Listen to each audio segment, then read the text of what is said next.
In this video, I'm going to install and give a full review of the HyperOS 3 port for our Xiaomi Pad 6. Not by Xiaomi, but by our awesome developers. So without wasting any time, let's get started. But before we begin, let me clarify one important thing. If this is your first time installing any custom ROM on the Pad 6 after unlocking the bootloader, please watch my previous video. I've explained everything, how to prepare your Pad 6 and your PC before flashing. Once you're done, just come back to this video at this timestamp. Also, before flashing, you need to install the latest China ROM on your Pad 6. Why? Because HyperOS 3 is ported from the China ROM. If you try flashing it from any other MIUI, HyperOS, or even AOSP-based ROM, it might crash during flashing or get stuck in a boot loop. Now, let's move to the desktop. First, open your browser and search for MI-ROM. Click on the first link. In the search box, type PIPA. That's the codename for the Pad 6. Scroll down a bit and choose the China ROM. Make sure you select the Fast Boot ROM. Click on any mirror. Your download should start automatically. Well, I've already downloaded it, so I'll just cancel it. Next, search for Mi Flash Tool. Go to the official website. Scroll down and click on Download. Once downloaded, close the browser. Now open Telegram. If you're already in the Pad 6 Telegram channel, great. If not, just search and join it. Then find the HyperOS 3 port. As you can see, here's the ROM. Choose your preferred download option. I'll go with Google Drive. The developer has also mentioned the changelog. This ROM is pre-rooted, includes app links, and has several tweaks applied like higher FPS in games. Also, follow the developer's recommendation. Give this ROM at least 1 to 3 days to settle, and do not change the kernel, otherwise you may face issues. Now, let's move to the installation process. Close Telegram and open your file manager. First, extract both the China ROM and the Mi Flash tool.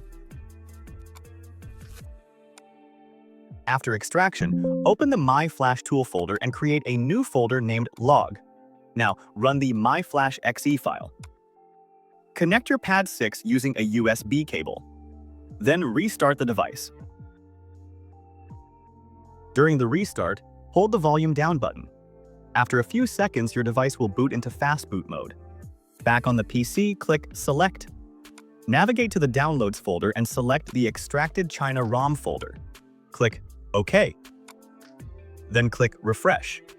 Your device should now appear. Now, choose the Clean All option. This is important. Make sure it's selected. Then click Flash. This will take some time to complete. If you get an error in Mi Flash tool, don't worry. It's normal. After a few seconds, your Pad 6 will boot successfully. It may ask for a password. Just ignore it. Hold the power and volume down buttons together. After a short wait, your device will boot into fast boot mode again. Back on the PC, close Mi Flash tool. Go to Downloads and extract the HyperOS 3 port. Open the extracted folder and copy all the files. Now go to the C drive, open the Platform Tools folder, and paste everything there. Find the flashwindows.bat file and open it. This process is fully automated. Just sit back and wait for it to complete.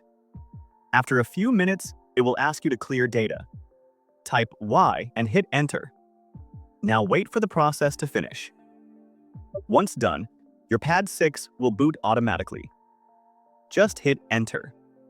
As you can see, the HyperOS logo appears.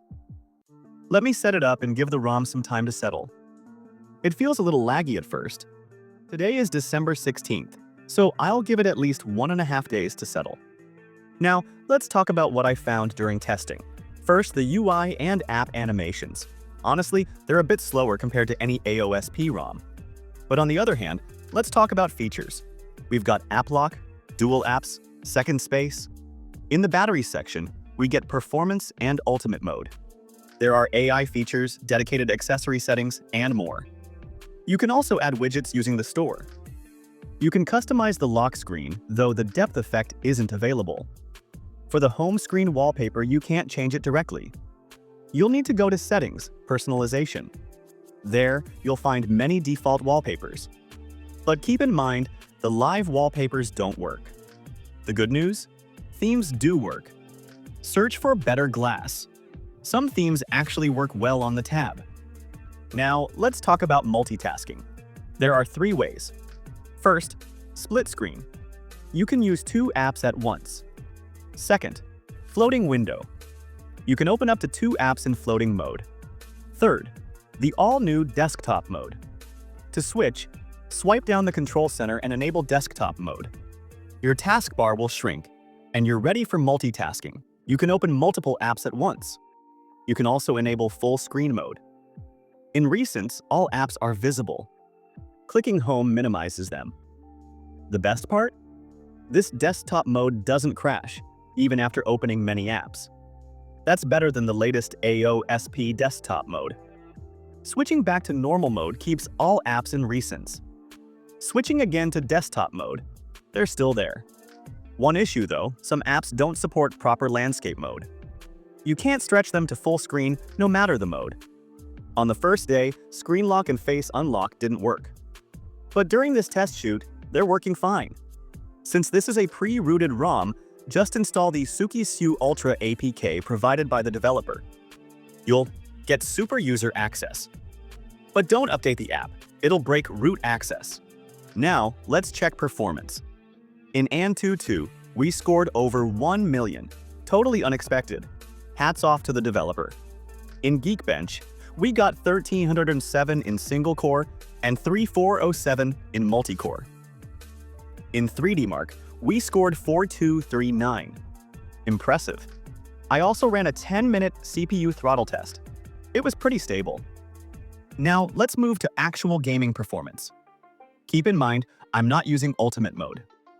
All games are added to Game Space and set to Performance mode. In BGMI, we got Ultra Extreme settings. Super Smooth and Smooth both give 120 FPS. Balanced HD and HDR give 60 FPS. Ultra HDR only gives Ultra settings.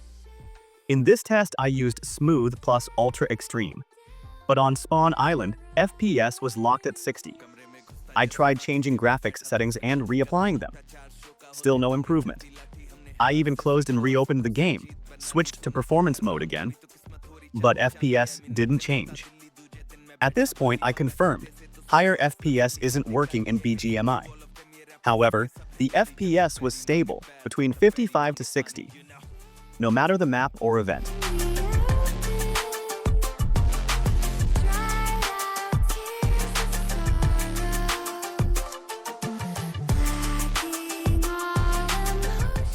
Now, let's move to COD Mobile. I was shocked. 144 FPS settings were unlocked, but only for medium and low settings. Other settings are stuck at 90 FPS. In this test, I used 144 FPS. In multiplayer, FPS fluctuated between 139 and 120. It really pushed the limits.